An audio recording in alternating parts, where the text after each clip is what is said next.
Let's get straight to the point. You do not have a fear of being seen. In fact, the fear of being seen does not actually exist. It's a story that a lot of people tell themselves, and it's something that many people have made content on. But the truth is that there is no such thing as just the fear of being seen. It's actually what lay deeper. Now, if you don't know me, my name is Samantha Lotus. I've been working with people for a very long time. I've worked with thousands of people. And so many, especially women, come to me, they think that it's the fear of being seen. But I want to break this down because what it actually is, there's three things. And in this video, I'm going to go into 7 different aspects of the fear of being seen, break them apart so that you can be empowered. Because if you have felt like you have been struggling or suffering from this fear of being seen, this video is going to help you. Okay. So what is underneath the fear of being seen? It's truly 3 things: rejection, judgment, or abandonment. Those are the 3 core fears of most humans, right? We evolved tribally, and if we were to be rejected from the tribe, it would literally mean death. So somewhere in our ecosystem, in our genetics, in our lineage, it's programmed into us that to be rejected or judged or abandoned is to die. And on the other end of the fear of being seen, well, it's feeling confident in claiming space, owning your power, owning your voice, going for the things that you want to go for, letting the world see you, because you're not just here to play small, to hide, and to keep your gifts for yourself. That's not why we're on earth.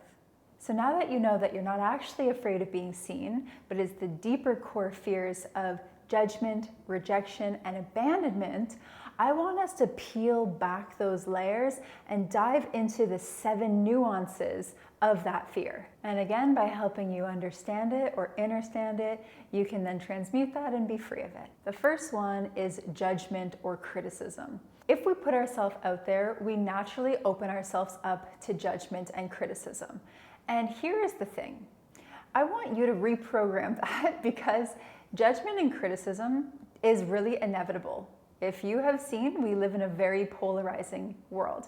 And a lot of people, especially people that have the good girl or the good boy complex, they try to please everybody. But the truth is if you have an opinion or if you share something and you put yourself out there, it's likely that at least one person is going to absolutely hate it.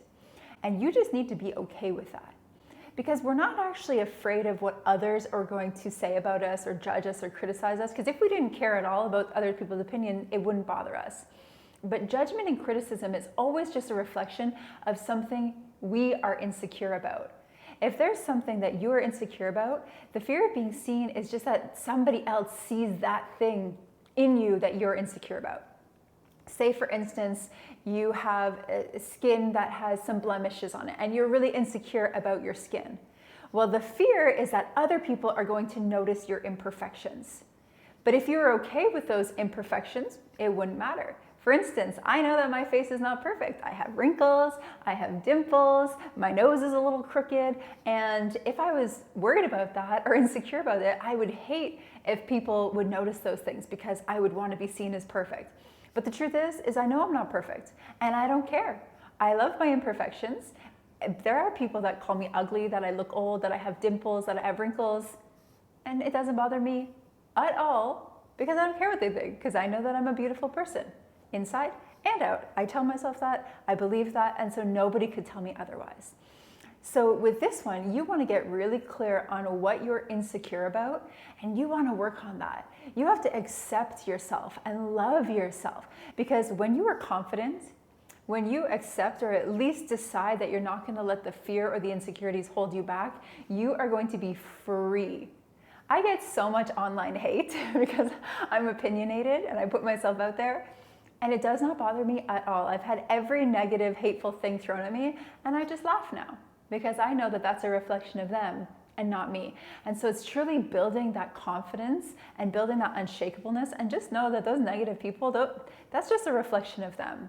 And when you truly don't care, you are free. Okay, the second aspect of this fear is one of the things that shows up the most in people that I've worked with across my 16 years is the fear of not being good enough or not being enough. And so again, if we put ourselves out there and let ourselves be seen, maybe somebody's going to notice that we're not good enough. But again, what does that even mean? And good enough for what? Good enough for who? And maybe somebody's going to think you're not good enough, or that you don't know enough, or that you shouldn't be speaking about this thing, or shouldn't be applying for that job, or shouldn't be with that person, or whatever. But again, that is just a reflection of their limiting beliefs. That is just a reflection of them. You coming to know that you are enough. You are perfect as you are. Yes, there always gets to be more. There's always room for growth. But coming into a place of peace and self-love and acceptance and affirming to yourself that you are good enough. You're a child of God. You're a child of the universe. You exist. You innately are good enough. And that's something that I really want you to know, because when you know that, you're not afraid of being seen. All right, the third aspect of the fear of being seen is losing control. Now, we have a lot of people who are control freaks. And control normally comes from a place, often as a child, where you felt out of control. That can very much happen if you're bullied or if you grew up in a very chaotic household. There's many different reasons why somebody would feel the need to control. But when we have this need to control, the fear of being seen could be that we can't control what happens. And so learning to let go and trust, learning to have faith. I truly believe that faith and surrender and a more feminine energy can help so much with the rigidity of control.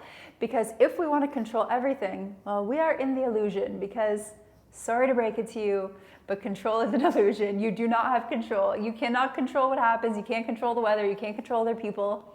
You can try to control yourself, right? And micromanage your entire life. But at the end of the day, change is going to happen. The unforeseen is going to happen. And I'm sorry to break it to you, but you don't control the universe. I know it's hard. It's hard to hear, but I have to break it to you. So when you can learn to surrender, when you can learn to have faith, the fear of losing control dissipates. The fourth nuance, and this is a deep one, it's abandonment. If I show up in this way, if I share my truth, if I really say what I mean, if I put myself out there, if I get up on that stage and maybe I will be abandoned. Maybe from my friends, my family, my tribe, my partner, my children, whoever you find dear to you. And the truth about abandonment, and I really believe this, I really know this, is that you can never lose what is meant for you. And if you sharing your truth, or you being in your power, or you letting yourself shine for the world means that somebody is going to abandon you, they're going to leave your life, they're not meant to be in your life. It doesn't matter who they are.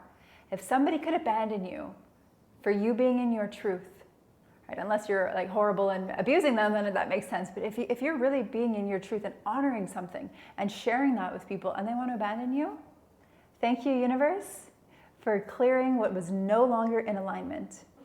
Any rejection is really just a redirection. And when you have that faith and you can trust that everything is working out exactly as it's meant to be, a lot of that fear of speaking your truth or being seen or sharing your opinion, that just dissipates.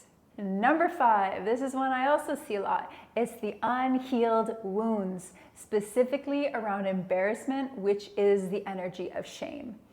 When we were little, if we have shame about something, that can often get stuck in our bodies and prevent us from doing things that would embarrass us.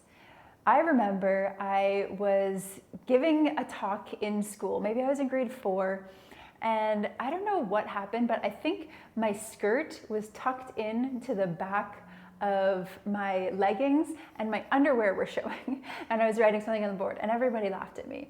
And I remember my whole body flooded. I felt so embarrassed. But luckily, I've just always been very confident, so I laughed it off and I just realized, well, it happened. It's not my fault. It's not the end of the world, and I was fine. But I have done a lot of hypnotherapy with people, and they have had something from their past where maybe they were giving a talk and they said something wrong and everybody laughed at them. or they were about to try out for a musical and they were singing and somebody told them that they had an awful voice, so they never sang again. Or just these little traumas that as children are not little traumas, they're big traumas. And those are smaller examples. There's often major examples, and that could be family trauma, sexual trauma.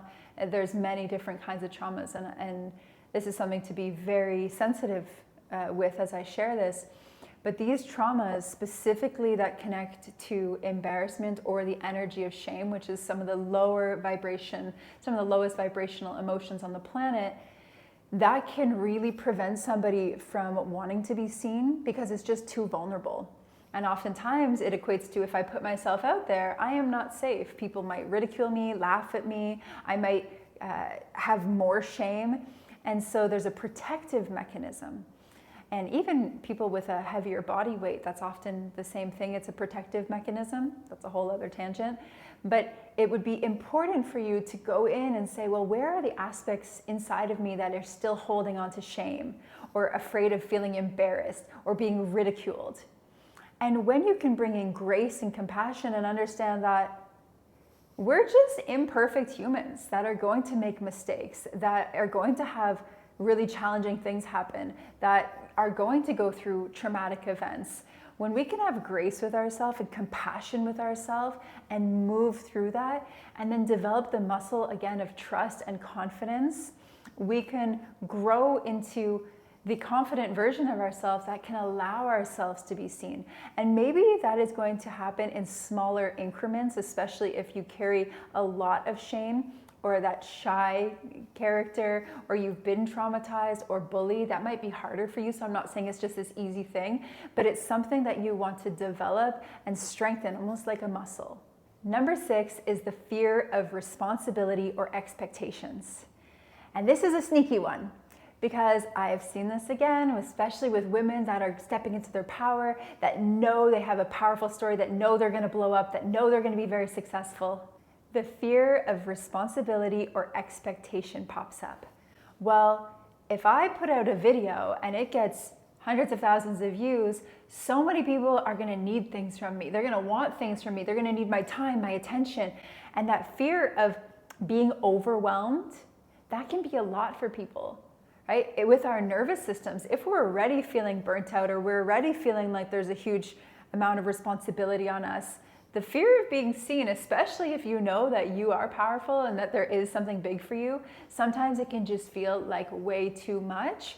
And so if that's the case, there's definitely some work that you can do there around having systems in place, having extra support in place, taking things off of the plate for you so that your nervous system is calm. There's embodiment work. There's also inner child work. Maybe as a child you took on a lot, or you had to be the parent to your parents, or there was already a lot of responsibility. So there's some threads there that you can look at.